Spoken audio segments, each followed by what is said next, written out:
ధర్మశాస్త్రాన్ని దేవుడు ఇచ్చాడంటే కేవలం ఆయన కృప వలనే.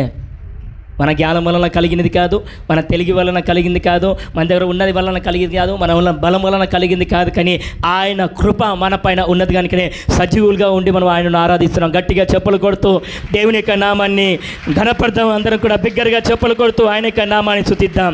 నిజంగానే ఆయన చేసిన ఉపకారములను దేనిని కూడా మరచిపోవద్దు. ఎవరు చేసిన ఉపకారంలో, దేవుడు చేసిన ఉపకారంలో ఏది కూడా మనం మర్చిపోవద్దు. చూడండి, ఎన్ని భయంకరమైన యాక్సిడెంట్లు, ఎన్ని అపాయాలు, ఎన్ని అనారోగ్యాలు, ఎన్ని తెగుళ్ళు, కానీ వాటి అన్నింటి నుంచి కూడా దేవుడే మనల్ని క్షేమంగా నడిపించాడు. దేవుడే వీటన్నిటి నుంచి కూడా మనల్ని విడిపించి క్షేమంగా దేవుడు తన యొక్క సన్నిధానంలో మనల్ని వాడుకుంటున్నాడు. కనుక మనం అందరికీ చేయవలసిన పని ఏంటంటే ఆయనకు మనం కృతజ్ఞత కలిగి ఉండేవారిగా మనం ఉండాలి. హల్లెలూయా.